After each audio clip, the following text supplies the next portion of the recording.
Assalamualaikum. Waalaikumsalam. Oo, nandito yung isa.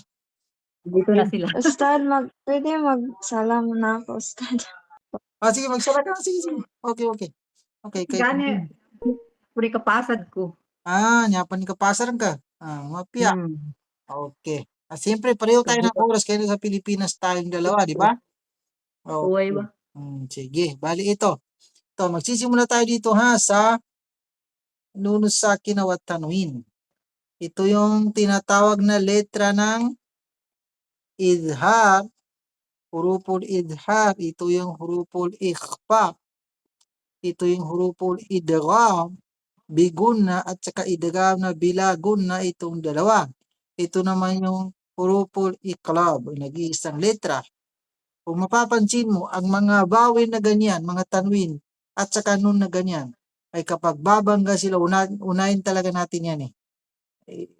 Yung mga ganyan madadaanan din natin yan. Madadaanan natin at saka yung ganyan. Ang idhar ay kabaliktaran ng ikhfa. Kung mapapansin mo, ang mga bawin na yan, bigkasin natin ng hindi maging klaro marinig sa tainga. Yung parang mahang yung dila natin ba? Kapag sila'y babangga sa kahit saan sa ito na mga letra ng ikhfa. Ito, tingnan mo ito. Ito tayo sa, hanapin natin dito tingnan mo dito sa Tanzil al-Azizir Rahim. Itong nun na bumangga ng zay. Ito, ikhfa.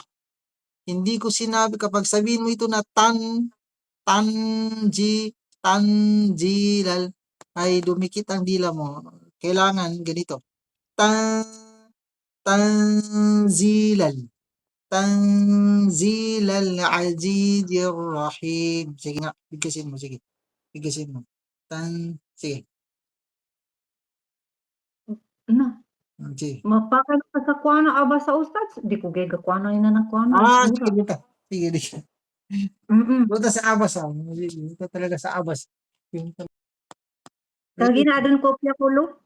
Okay, so dito tayo sa, balik tayo dito sa anja'ahul a'ma. Sige, bigkasin mo ito kasi practice natin bigkasin ang ikhfa. Sige. Bigkasin mo. Anja'ahul a'ma. Ulitin mo nga, ayusin mo. Dito sa sige. Anja'ahul a'ma. Okay, ganun yun ha. Pamalagin mo yung ganyan ha. Okay. Ganun. Ganun. Kapag masabi mo ito na ay mali. Kapag ay ginawa mong izhar. Okay? Next, dito naman tayo. Ito ay pareho lang. Wa amma man ja. Pareho lang yan. Dito tayo sa iba naman. Dito. Ito ay sin, nun na bumanga ng shin. Sige, ito. Faman siya. Faman siya azakara. Sige. Ikaw, sige. Faman sya'a dzakara. Ayusin ulit sa ra. Ang ra kapag fatha ay makapal. Ra. Kung bigasin.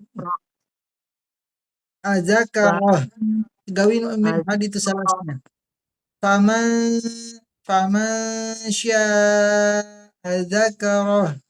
Ganon. Sige, ikaw. Faman sya'a dzakara. Okay. Pamalagin mo yung ganyan na bigkas mo ha, ng ikhfa ha. Marunong ka na. Okay, very good. Next, hanap pa tayo ng iba. Meron dito.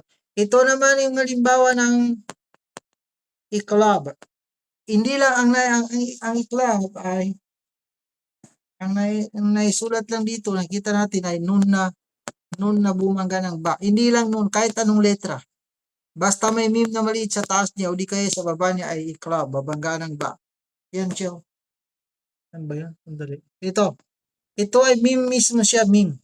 Tapos, may meme na maliit sa baba niya. O, tingnan mo ba ang binangga niya. Ang gagawin mo dito, yung pagbigkas mo ng meme ay huwag mong itiklop ng mahigpit yung lips mo pagdating sa meme, kiramim, ganun mas tambi ka rin ng sagli dito.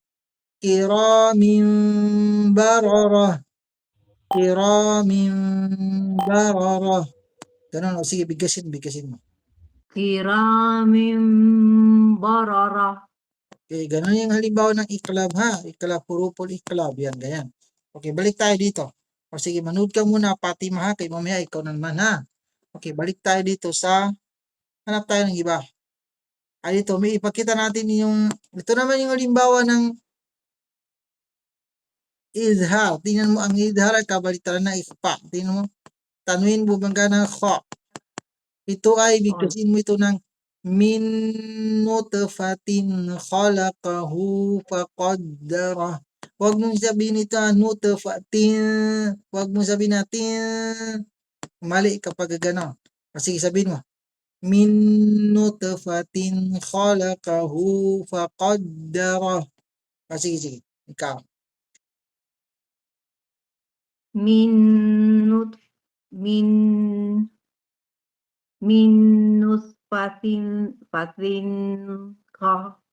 Ganito ka. khalaq. Ito ay ta. Magbabounce ito. T.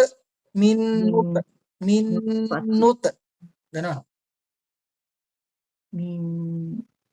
Sabihin mo t. Marunong ka mag-guess ng t. Di ba? Marunong ka rin magsalita ng maginanon. Parang marunong ka rin ba? Ang magsalita ng maginanon. Di ba? Nagsalita ka rin. Sige, sabihin mo. Marunong ka bumigas ng halimbawa. Sabihin mo na Min nutfatin. bigasin mo yung gagamit ako ng salita. Bigasin mo ang salitang truck. Sige, matoga bitaw sa truck. Dalawag kumating na truck. Truck. Marunong ka rin pala. Yung k na yan, kagaya rin ng t. Papalitan natin. Halimbawa, sabihin mo, buta ka. Buta ka.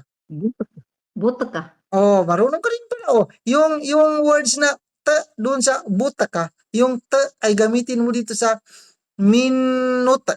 Ganon. Minute. Sabihin mo. Minute. Di marunong ka na. Kung hindi pa kita pinakagat ng truck, hindi mo mabigkas itong t. Yun palang parang doon, no? Kailangan